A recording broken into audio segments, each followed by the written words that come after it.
Hello ಸ್ನೇಹಿತರೆ, good morning. Welcome back to my channel. ಇವತ್ತು ಸ್ನೇಹಿತರೆ ಮಧ್ಯಾಹ್ನ ವ್ಲಾಗನ್ನು ಸ್ಟಾರ್ಟ್ ಮಾಡ್ತಾ ಇದ್ದೀನಿ. ಬೆಳಿಗ್ಗೆಯಿಂದ ಸ್ವಲ್ಪ ಅದು ಇದು ಕೆಲಸದಲ್ಲಿ ಬ್ಯುಸಿ ಆಗಿಬಿಟ್ಟಿದ್ದೆ. ಈಗ ಅಡುಗೆ ಮಾಡಬೇಕು. ಅಡುಗೆ ಮಾಡಿಬಿಟ್ಟು ಸಾನುಗೆ ಸ್ವಲ್ಪ ಓದಿಸ್ಬೇಕು. ಅದರ ಜೊತೆ ಇವತ್ತು ಸಂಜೆ ಹೊರಗಡೆ ಹೋಗಬೇಕು. ಯಾಕೆ ಏನು ಅಂತ ನಿಮ್ಗೆ ಆಮೇಲೆ ತಿಳಿಸ್ತೀನಿ. ಬನ್ನಿ ಈಗ ವ್ಲಾಗನ್ನು ಸ್ಟಾರ್ಟ್ ಮಾಡ್ತಾ ಇದ್ದೀನಿ. Q&A ಸೆಷನಲ್ಲಿ ಅಂದರೆ Q&Aದು ಕ್ವೆಶನ್ಸ್ ನೀವು ಕೇಳಿದ್ರಲ್ವ, ಅದರಲ್ಲಿ ಕೆಲವೊಂದು ಇನ್ನು ಆನ್ಸರ್ ಮಾಡಿಲ್ಲ. It will be related with dish washer and ನನ್ನ ವೆಯ್ಟ್ ಮ್ಯಾನೇಜ್ಮೆಂಟು, ವೆಯ್ಟ್ ಎಷ್ಟಿದ್ದೀನಿ, ಹೋಲ್ ಡೇ ನಾನು ಏನೆಲ್ಲ ಫುಡ್ ತಿಂತೀನಿ ಅಂತ. ಸೊ ಅದು ಪೆಂಡಿಂಗ್ ಇದೆ. ಅದನ್ನು ನಾನು ಕಮ್ಮಿಂಗ್ ವ್ಲಾಗ್ಸಲ್ಲಿ ಶೇರ್ ಮಾಡ್ತೀನಿ.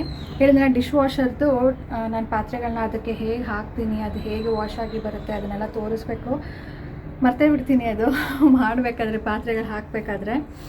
ಸೊ ಅದೊಂದು ಬಾಕಿ ಇದೆ. ಆಮೇಲೆ ವೆಯ್ಟ್ ಮ್ಯಾನೇಜ್ಮೆಂಟು ನಂದು ವೇಯಿಂಗ್ ಮಷೀನ್ಗೆ ಸ್ವಲ್ಪ ಅದು ರಿಪೇರ್ ಆಗುತ್ತೆ ಅನಿಸುತ್ತೆ.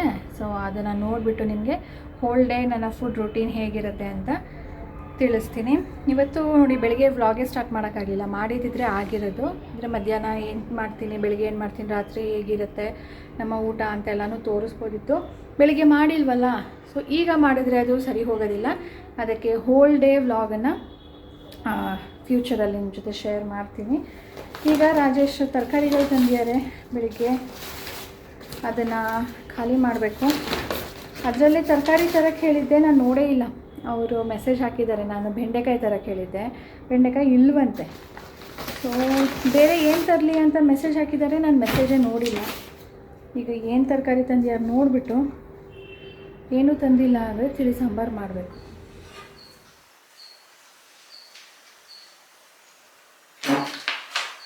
ಬೆಂಡೆಕಾಯಿ ತರೋದಕ್ಕೆ ಹೇಳಿದ್ನ, ಬೆಂಡೆಕಾಯಿ ಹುಳಿ ಮಾಡೋಣ ಅಂದ್ಕೊಂಡೆ. ಬೆಂಡೆಕಾಯಿ ಸಿಗಲಿಲ್ಲ ಅಂದ್ಬಿಟ್ಟು ಗೆಡ್ಡೆಕೋಸು ತಂದಿದ್ದಾರೆ. ಸೊ ಈಗ ಹುಳಿ ಮಾಡೋಕ್ಕಾಗಲ್ಲ, ಬೇಳೆ ಸಾಂಬಾರು ಮಾಡಬೇಕು. ಆ್ಯಕ್ಚುಲಿ ಇದು ರಾಜೇಶ್ ಅವರು ಹಾಗೆ ರಾ ತಿನ್ನೋದಕ್ಕೆ ತಂದಿದ್ದಾರೆ ಅನಿಸುತ್ತೆ. ಬಟ್ ನನಗೆ ಬೇರೆ ಆಪ್ಷನ್ ಇಲ್ಲ ಈಗ. ಅದಕ್ಕೆ ಅವ್ರಿಗೆ ಇನ್ನೊಂದು ಸರಿ ತೊಗೊಳ್ಳಿ ನಾಳೆ ಅಂತ ಹೇಳ್ಬಿಟ್ಟು ಈಗ ಇದ್ರದ್ದೇ ಸಾಂಬಾರು ಮಾಡಿಬಿಡ್ತೀನಿ.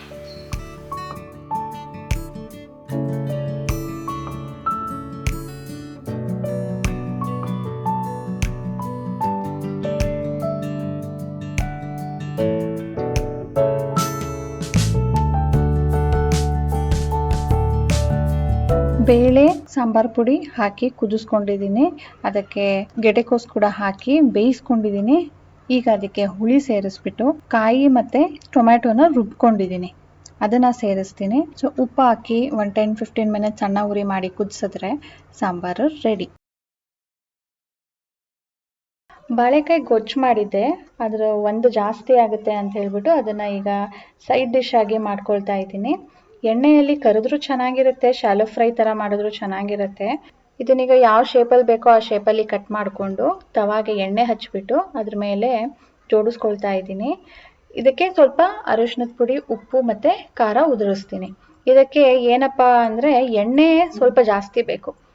ಮೇಲ್ಗಡೆಯಿಂದ ಎಣ್ಣೆ ಹಾಕಿದಾಗ ಅದು ಚೆನ್ನಾಗಿ ಇರುತ್ತೆ, ಇಲ್ಲಾಂದರೆ ಡ್ರೈ ಅಂತ ಅನಿಸುತ್ತೆ. ಡಿಹೈಡ್ರೇಟ್ ಆಗಿಬಿಟ್ಟಿರುತ್ತೆ ನಾವು ತವಾ ಮೇಲೆ ಇಟ್ಟು ಶಾಲೋ ಫ್ರೈ ಮಾಡ್ತೀವಲ್ವ ಆವಾಗ. ಇದನ್ನು ಫ್ಲಿಪ್ ಮಾಡಿಬಿಟ್ಟು ಕೂಡ ಸೇಮ್ ಅರಿಶಿಣದ ಪುಡಿ, ಸ್ವಲ್ಪ ಉಪ್ಪು, ಖಾರನ ಹಾಕಬೇಕಾಗತ್ತೆ. ಈಗ ನೋಡಿ ಖಾರ ಹಾಕ್ತಾ ಇದ್ದೀನಿ. ಇದ್ರ ಮೇಲೆ ಎಣ್ಣೆ ಹೇಳಿದ್ನಲ್ಲ, ಸ್ವಲ್ಪ ಎಣ್ಣೆ ಜಾಸ್ತಿ ಬೇಕಾಗುತ್ತೆ. ಸೊ ಸೈಡ್ ಡಿಶ್ಗೆ ಹೆಲ್ದಿಯಾಗಿ ಚೆನ್ನಾಗಿರುತ್ತೆ. ಇದರಲ್ಲಿ ಬಜ್ಜಿ ಮಾಡಿದ್ರಂತೂ ಇನ್ನೂ ಚೆನ್ನಾಗಿರುತ್ತೆ. ಬಟ್ ಬಜ್ಜಿಯಲ್ಲಿ ಎಷ್ಟು ಎಣ್ಣೆ ಹಾಕಬೇಕಲ್ವಾ, ಎಣ್ಣೆಯಲ್ಲೇ ಕರಿಬೇಕು. ಅದಕ್ಕೆ ನಾನು ಬಜ್ಜಿ ಮಾಡೋಕ್ಕೆ ಹೋಗಲಿಲ್ಲ. ಸ್ನೇಹಿತರೆ, ಟೈಮು 4 ಆಗಿದೆ. ಇವಾಗ ಊಟ ಆಯಿತು. ಹೊರಗಡೆ ಹೋಗೋಣ ಅಂತ. ಹೊರಗಡೆ ಎಲ್ಲಿಗೆ ಅಂದರೆ ಸಾನು ಹೊರಗಡೆ ಇದ್ದಾಳೆ, ಅದಕ್ಕೆ ಮೆತ್ತಗೆ ಹೇಳ್ತಾ ಇದ್ದೀನಿ. ರೂಮಲ್ಲಿ ಬಾಗಿಲು ಹಾಕ್ಕೊಂಡಿದ್ದೀನಿ. ಜ್ಯುವೆಲ್ರಿ ಶಾಪಿಂಗ್ ಹೋಗೋಣ ಅಂತ. ಅಂದರೆ ಲಾಸ್ಟ್ ಮಂತ್ ನಾನು ಜನವರಿ 26 ಏನೋ ನಾನು ಹೋಗಿದ್ದು. ರಿಪಬ್ಲಿಕ್ ಡೇ ದಿನ ರಜಾ ಇತ್ತಲ್ಲ ಅಂದ್ಬಿಟ್ಟು ರಾಜೇಶ್ಗೆ ಕರ್ಕೊಂಡು ಹೋಗಿದ್ದೆ. ಸೊ ಅವತ್ತು ನಾನು ಮಾಂಗಲ್ಯ ಚೈನ್ ಹಾಕಿ ಬಂದೆ. ಅದು ಆರ್ಡರ್ ಕೊಟ್ಟು ಬಂದಿರೋದು 30 to 40 days ಅಂದಿದ್ರು, ಇನ್ನೂ ಬಂದಿಲ್ಲ ಅದು. ಯಾಕಂದರೆ ಇನ್ನೂ 30 days ಆಗಿಲ್ಲ. ಅದಕ್ಕೆ ಆವಾಗ ನಾನು ಇಯರಿಂಗ್ ನೋಡಿದ್ದೆ, ಆದರೆ ಇಯರಿಂಗ್ ನನಗೆ ಯಾವುದೂ ಇಷ್ಟ ಆಗಿರಲಿಲ್ಲ. ಸರಿ ಇನ್ನೇನೋ ಬಂದುಬಿಟ್ಟೆ ಸುಮ್ಮನೆ. ಆವಾಗ ಸಾನು ನನಗೆ ಏನಾದರೂ ತರ್ತಾರೆ ಅಮ್ಮ ಅಂತ ಎಕ್ಸ್ಪೆಕ್ಟ್ ಮಾಡ್ತಾಯಿದ್ಲು. ಅಂದರೆ ನಾನು ತಂದ್ರೂ ಅವ್ಳಿಗೇನು ತೋರಿಸ್ತಾ ಇರಲಿಲ್ಲ. ಸರ್ಪ್ರೈಸ್ ಅಂದ್ಬಿಟ್ಟು ಅವ್ಳಿಗೆ ಬರ್ತ್ಡೇ ದಿನ ಕೊಡ್ತಾಯಿದ್ದೆ. ಅದು ಕೊಟ್ಟು ಅವಳಿಗೆ ಹೆಂಗೆ ಅಭ್ಯಾಸ ಆಗಿಬಿಟ್ಟಿದೆ ಅಂದರೆ mummy will buy some gold for me. Earring ಆದರೂ ತೊಗೊಳುತ್ತೆ, ಯಾಕಂದರೆ ನಾನು ಉಂಗುರ ಇದೆ ಬಟ್ ಹಾಕೋದು ಕೊಡೋದಿಲ್ಲ ಅವಳಿಗೆ. ಅದಕ್ಕೆ ಅವಳಿಗೆ ಗೊತ್ತು ನಾನು ಇಯರಿಂಗೇ ತೊಗೊಳೋದು ಅಂತ. ಅದಕ್ಕೆ ಅಮ್ಮ ಏನು ತೊಗೊಂಡಿಲ್ವಾ ಅಂತಾನೆ ಕೇಳ್ತಾ ಇದ್ಲು. ನಾನು ಇಲ್ಲಮ್ಮ ನಂಗೆ ಯಾವುದೂ ಇಷ್ಟ ಆಗಲಿಲ್ಲ, ಸುಮ್ಮನೆ ಬಂದ್ಬಿಟ್ಟೆ ಅಂತ ಹೇಳಿದೆ. ನಾನು ತಂದಿದ್ರು ಅವಳಿಗೆ ಅದನ್ನೇ ಹೇಳ್ತಾ ಇದ್ದಿದ್ದು, ಏನು ತಂದಿಲ್ಲ ಅಂತ. ಬಟ್ ಇವಾಗ ಏನೂ ತಂದಿಲ್ಲ, ಇವಾಗ ಬರ್ತ್ಡೇ ಬೇರೆ ಬರ್ತಾ ಇದೆ, ನನ್ನ ಮನಸ್ಸು ಒಪ್ತಾ ಇಲ್ಲ. ಇನ್ನೊಂದು ಸಾರಿ ಹೋಗೋಣ ನೋಡೋಣ ಅಂತ ಅನ್ನಿಸ್ತಾ ಇದೆ. ಅದಕ್ಕೆ ಇವತ್ತು ಹೋಗೋಣ ಅಂತ ಅಂದ್ಕೊಂಡಿದ್ದೀನಿ. ಸಾನುಗೆ ನನ್ನ ಮಗಲೇ ಚೇನ್ ಆಗಿದೆ ಇಲ್ವಾ ಅಂತ ನೋಡಿ ಬರ್ತೀನಿ ಅಂತ ಹೇಳಿ ಹೋಗೋಣ ಅಂತ ಅಂದ್ಕೊಂಡಿದ್ದೀನಿ. ಇನ್ನು ಸ್ವಲ್ಪ ಹೊತ್ತು ಬಿಟ್ಟು ಹೋಗೋಣ ಅಂತ. ಸಖತ್ತು ಬಿಸಿಲು, ಸೆಕೆ ಶುರುವಾಗಿದೆ. ಅದಕ್ಕೆ ಇನ್ನು ಸ್ವಲ್ಪ ಹೊತ್ತು ಬಿಟ್ಟು ಹೋಗೋಣ ಅಂತ ಇದ್ದೀವಿ. ಬನ್ನಿ ಹೋಗಿ ಬರೋಣ. ಯಾವುದಾದ್ರೂ ಡಿಸೈನ್ ಇಷ್ಟ ಆಗುತ್ತಾ ಆಗಲಿ ಅಂತಲೇ ಕೇಳ್ಕೊಂಡು ಹೋಗ್ತೀನಿ. ಯಾಕಂದರೆ ನಾನು ಏನಾದರೂ ಒಂದು ಬೈ ಮಾಡಬೇಕು ಅವಳಿಗೆ ಅಂತ ಆಸೆ ಇದೆ. ನಾನು ಯೂಶ್ವಲಿ ಒಂದೇ ಜ್ಯುವೆಲ್ರಿ ಅಂಗಡಿಗೆ ಹೋಗೋದು. ಅಲ್ಲಿ ನೀವು ನೋಡಿದ್ದೀರಾ ಯಾವುದು ಅಂತ. ನನಗೆ ಹಾಗೆ ಒಂದು ಕಾಮೆಂಟ್ ಕೂಡ ಬಂದಿತ್ತು. ನನಗೆ DM ಮಾಡಿ ಕೇಳಿದರು ಒಬ್ಬರು, ನೀವು ತೊಗೊಳ್ತೀರಲ್ವಾ ಅಲ್ಲಿ ಕ್ವಾಲಿಟಿ ಚೆನ್ನಾಗಿರುತ್ತಾ, ನಾವು ಬೈ ಮಾಡ್ಬೋದಾ ಅಂತ ಹೇಳಿಬಿಟ್ಟು. ಆ್ಯಕ್ಚುಲಿ ನನಗೂ ಕೂಡ ಆ ಡೌಟು ಬರುತ್ತೆ. ಎಲ್ಲೇ ಬೈ ಮಾಡಿದ್ರು ನಂಗೆ ಆ ಡೌಟ್ ಬರುತ್ತೆ. ಯಾರನ್ನು ನಂಬೋದು ಯಾರನ್ನು ಬಿಡೋದು ಗೊತ್ತೇ ಆಗೋದಿಲ್ಲ.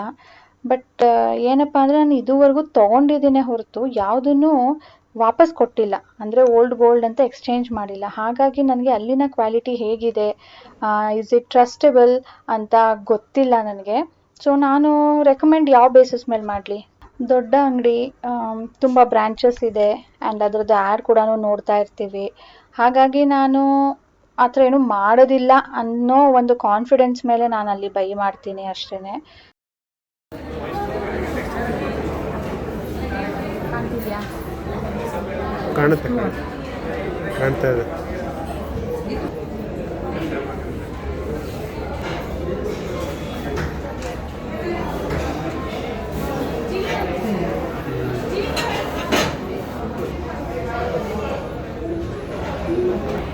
ಸ್ನೇಹಿತರೆ, ಫಸ್ಟ್ ಟೈಮ್ ಒಂದು ಡೈಮಂಡ್ನ ಬೈ ಮಾಡ್ತಾ ಇದ್ದೀನಿ. ತುಂಬ ಕ್ವೆಶನ್ಸ್ ಇದೆ. ಲೈಕ್ ರಾಜೇಶ್ ಇವಾಗ ಒಂದು ಕ್ವೆಶನ್ ಕೇಳಿದ್ರು, it was A very good question, ಆದರೂ ತೊಗೋತಾ ಇದ್ದೀನಿ. ಈಗ ನಾವು ಏನಾದರೂ ಉಂಗುರ ಹಾಕ್ತೀವಲ್ವಾ, ಉಂಗುರನೋ ಓಲೆನೋ ಹಾಕಿದಾಗ ಅದರಲ್ಲಿರೋ ಹರಳು ಬಿದ್ದೋಗುತ್ತೆ. ಅದು ಜಸ್ಟ್ ಒಂದು 100 ರೂಪೀಸ್ ಕೊಟ್ಟರೆ ಹೊಸದಾಗಿ ಹಾಕ್ಕೊಟ್ಬಿಡ್ತಾರೆ. ಈ ಡೈಮಂಡ್ ಬಿದ್ದೋದ್ರೆ ಏನು ಮಾಡೋದು? ಅದು ಸಿಗೋದು ಇಲ್ಲ. ಹಾಕ್ಸೋದಕ್ಕೆ ಇನ್ನೂ ಒಂದಷ್ಟು ಕೊಡಬೇಕು.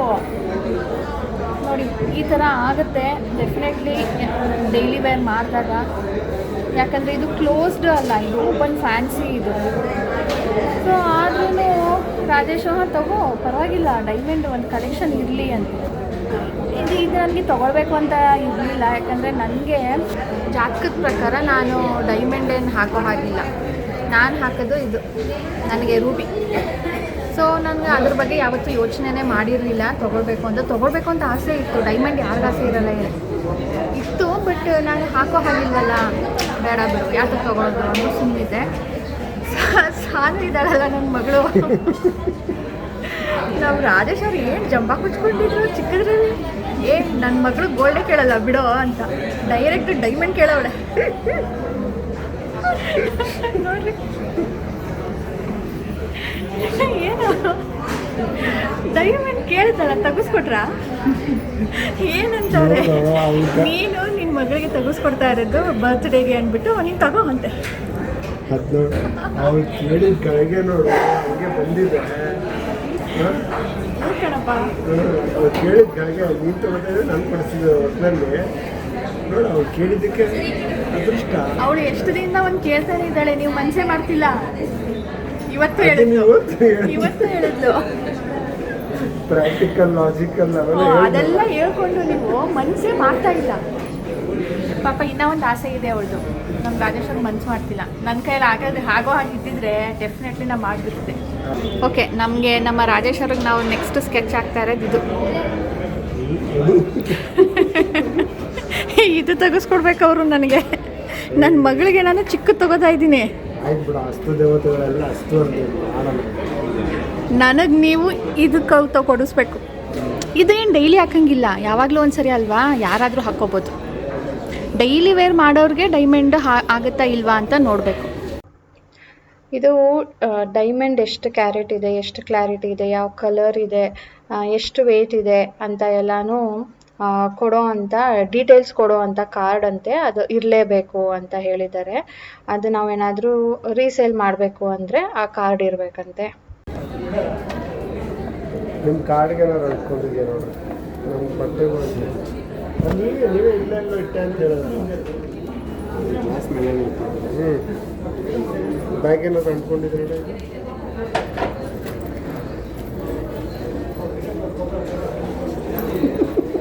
ಯಾಕ್ರಿ ನಗ್ತೀರಾ? ಏನು ವಾಟ್ಸ್ ಇನ್ ಯೋರ್ ಮೈಂಡ್? ಅಲ್ಲಪ್ಪ,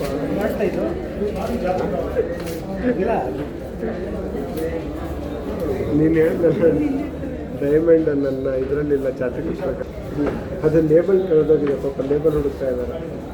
ಅಲ್ಲ, ಅವರು ಏನೋ ಹುಡುಕ್ತಿದ್ದಾರೆ, ನೀವು ಯಾಕೆ ನಗ್ತಿದ್ದೀರಾ ಅದೇಳಿ? ಸುಮ್ಮನೆ ಅನ್ನಿಸ್ತು ಅಷ್ಟೇ, ನಿನ್ನ ನಸೀಬಲ್ಲಿ ಇದೆಯೋ ಇಲ್ವೋ ಅಂತ. ನನ್ನ ನಸೀಬಲ್ಲಿ ಇದೆಯೋ ಇಲ್ವೋ ಅಂತ ಈಗ ಅವ್ರಿಗೆ ಕೇಳಿ, ಹಂಗೆ ಬಿಲ್ ಮಾಡಲ್ವಾ? ಹೌದಾ ಸರ್? ಹಂಗೆ ಬಿಲ್ ಮಾಡಲ್ವಾ? ಮಾಡಿ ಸರ್, ಹುಡುಕ್ಬೇಡಿ, ಆಮೇಲೆ ಹುಡುಕಿ. ಟೈಮೇ ಶಾಕಲ್ಲಿ ಬೇರೆ ಕೆಲಸನೂ ಇದೆ. ಈಗ ಮನೆಗೆ ಬಂದು ದೇವ್ರ ಹತ್ರ ಇಟ್ಟು ಪೂಜೆ ಮಾಡ್ತಾ ಇದ್ದೀನಿ. It's a very first diamond gift. ನನ್ನ ಲೈಫ್ನ ಮೊದಲನೇ ಡೈಮಂಡ್ ನಾನು ತೊಗೊಂಡಿರೋದಿದು. ನನಗೆ ಅಂತ ಅಲ್ಲದೆ ಇದ್ರೂ ನಾನು ಕೂಡ ಹಾಕ್ಬೋದು, ಹಾಕದೇ ಇಲ್ಲ ಅನ್ನೋ ಥರ ಏನಿಲ್ಲ. ನನ್ನ ಮಗಳಿಗೋಸ್ಕರ ನಾನು ತಗೊಂಡಲ್ಲ, ಅವಳ ಆಸೆ ಪೂರೈಸಿದ್ನಲ್ಲ, ಆ ಶಕ್ತಿ ನನಗೆ ದೇವ್ರು ಕೊಟ್ಟಿದ್ದಾನಲ್ಲ ಅಂತ ನನಗೆ ತುಂಬಾ ಖುಷಿ ಆಯಿತು. ಸೊ ದಾರಿ ಉದ್ದಕ್ಕೂ ದೇವ್ರಿಗೆ ಹಾಗೆ ಥ್ಯಾಂಕ್ ಯು ಹೇಳ್ಕೊಂಡು ನೆನೆಸ್ಕೊಂಡೇ ಬರ್ತಾ ಇದ್ದೆ. I felt very very happy. ಅಂದರೆ ಎಲ್ಲರಿಗೂ ಆಸೆ ಅನ್ನೋದಿರತ್ತೆ, ಆಕಾಂಕ್ಷೆ ಇರತ್ತೆ, ಬಟ್ ಅದನ್ನು ಪೂರೈಸ್ಕೊಳ್ಳೋದಕ್ಕೆ ಶಕ್ತಿ ಇರೋದಿಲ್ಲ. ಸೊ ಆ ದೇವರು ಆ ಶಕ್ತಿ ನನಗೆ ಕೊಟ್ಟಿದ್ದಾನಲ್ಲ ಅಂತ ತುಂಬ ಖುಷಿ ಆಯಿತು. ಸಾನು ಏನೇ ಕೇಳಿದ್ರು ಅದನ್ನು ಪೂರೈಸುವಂಥ ಶಕ್ತಿ ದೇವ್ರು ಕೊಡಲಿ ಅಂತಾನೆ ನಾನು ಕೇಳ್ಕೊಳ್ತೀನಿ. ನನ್ನ ಮಗಳಿಗೆ ನನ್ನ ಕೈಯಲ್ಲಿ ಎಷ್ಟಾಗುತ್ತೋ ಅಷ್ಟು ನಾನು ಮಾಡೋದಕ್ಕೆ ಪ್ರಯತ್ನ ಪಡ್ತೀನಿ. ಅವಳು ತುಂಬ ಖುಷಿಯಾಗಿರಬೇಕು ಆ್ಯಂಡ್ ನನಗೆ ಸಿಗದೆ ಇರೋದು ಅವಳಿಗೆ ಸಿಗಬೇಕು ಅನ್ನೋದು ನನ್ನ ಒಂದು ಆಸೆ. ಇದು ಸಾನುಗೆ ಬರ್ತ್ಡೇ ಗಿಫ್ಟ್. ನೆಕ್ಸ್ಟ್ ಮಾಂಗಲ್ಯ ಚೈನ್ ಈಸ್ಕೊಳ್ಳೋಕೆ ಬರ್ತೀನಲ್ಲ, ಅವಾಗ ತೊಗೊಳ್ಳೋಣ ಅಂದ್ಕೊಂಡು ಸುಮ್ಮನೆ ಬಂದುಬಿಟ್ಟಿದ್ದೆ. ಬಟ್ ಯಾವಾಗ ಬಂದ ಮೇಲೆ ಸಾನು ಆ ಥರ ಎಕ್ಸ್ಪೆಕ್ಟ್ ಮಾಡ್ತಿದ್ದಾಳೆ ಅಂತ ಗೊತ್ತಾಯಿತು. ಆವಾಗಲೇ ಅವಳು ಡೈಮಂಡ್ ಬಗ್ಗೆ ಹೇಳಿದ್ರು, ಡೈಮಂಡ್ ಯಾಕೆ ನೀವು ತೊಗೊಂಡಿಲ್ಲ ಅನ್ನೋ ಥರ. ಅದಕ್ಕೆ ಸರಿ ನೋಡೋಣ, ಡೈಮಂಡ್ ನೋಡೋಣ, ಯಾಕಂದರೆ ಅದ್ರ ಬಗ್ಗೆ ನನಗೆ ಏನು ನಾಲೆಜ್ ಇಲ್ಲ. If it is worth or if I can afford buy ಮಾಡೋಣ ಅಂತ ಹೋಗಿತ್ತು. ಬಟ್ ಇಷ್ಟ ಆಯಿತು, ತೊಗೊಂಡೆ. ನಾನು ಯಾವ ಇಯರಿಂಗ್ ತೊಗೊಂಡಿದ್ದೀನಿ ಅಂತ ನಿಮಗೆ ಗೊತ್ತಾಗಿರಬೇಕು. ಇನ್ನೊಂದು ಸಾರಿ ಸಾನು ಬರ್ತ್ಡೇ ದಿನ ನಿಮಗೆ ತೋರಿಸ್ತೀನಿ ಇನ್ ಡೀಟೇಲ್ ಆಗಿ. ನಾನು ಬರೋ ತನಕನೇ ಟೈಮ್ ಆಗಿತ್ತು, ಚಪಾತಿ ಹಿಟ್ಟು ಕಲಸಿಟ್ಟು ಹೋಗಿದ್ದೆ. ಈಗ ಚಪಾತಿ ಮಾಡಿಕೊಂಡೆ. ರಾತ್ರಿ ಆಗಿದೆ. ಈಗ ಆಮ್ಲ ತಂದಿದ್ರು ರಾಜೇಶ್, ಹಾಳಾಗ್ಬಿಡುತ್ತೆ ಅಂದ್ಬಿಟ್ಟು ಅರ್ಜೆಂಟಾಗಿ ಅದನ್ನು ಮಾಡ್ತಾ ಇದ್ದೀನಿ. ಜ್ಯೂಸ್ ಮಾಡ್ಕೊಳ್ತಾ ಇದ್ದೀನಿ. ಇದನ್ನು ಇವಾಗ ಕುಡಿಯೋದಿಲ್ಲ, ಆ್ಯಕ್ಚುಲಿ ಖಾಲಿ ಹೊಟ್ಟೆಲಿ ಹೋಗಿ ಕುಡಿದ್ರೆ ತುಂಬಾ ಒಳ್ಳೆಯದು. ಇದನ್ನು ಜಸ್ಟ್ ನೀರು ಹಾಕಿ ರುಬ್ಕೊಂಡು ಅದನ್ನು ಜ್ಯೂಸ್ ಎಕ್ಸ್ಟ್ರಾಕ್ಟ್ ಮಾಡಿಕೊಂಡು ಸ್ವಲ್ಪ ಉಪ್ಪು, ಸ್ವಲ್ಪ ಜೀರಿಗೆ, ಸ್ವಲ್ಪ ಮೆಣಸಿನ ಪುಡಿ ಹಾಕ್ಕೊಂಡು ಕುಡಿದ್ರೆ ಹೆಲ್ತ್ಗೆ ತುಂಬಾ ಒಳ್ಳೆಯದು. ಎಸ್ಪೆಷಲಿ ಇದರಲ್ಲಿ ವಿಟಮಿನ್ ಸಿ ಜಾಸ್ತಿ ಇರೋದ್ರಿಂದ ನಮ್ಮ ಹೇರ್ ಫಾಲ್ಗೂ ಕೂಡ ಒಳ್ಳೆಯದಾಗುತ್ತೆ, ನಮ್ಮ ಸ್ಕಿನ್ಗೂ ಕೂಡ ತುಂಬಾ ಒಳ್ಳೆಯದು. ಸೊ ಇದರೊಂದಿಗೆ ಇವತ್ತಿನ ಈ ವ್ಲಾಗ್ ಎಂಡ್ ಮಾಡ್ತೀನಿ ಸ್ನೇಹಿತರೆ. ಸಿಗೋಣ ಮುಂದಿನ ವ್ಲಾಗ್ನೊಂದಿಗೆ. ಅಂಟಿಲ್ ದೆನ್ ಇವತ್ತಿನ ವಿಡಿಯೋ ಇಷ್ಟ ಆಗಿದ್ರೆ ಪ್ಲೀಸ್ ಲೈಕ್ ಮಾಡೋದನ್ನು ಮರಿಬೇಡಿ. ಬಾಯ್ ಬಾಯ್, ಟೇಕ್ ಕೇರ್.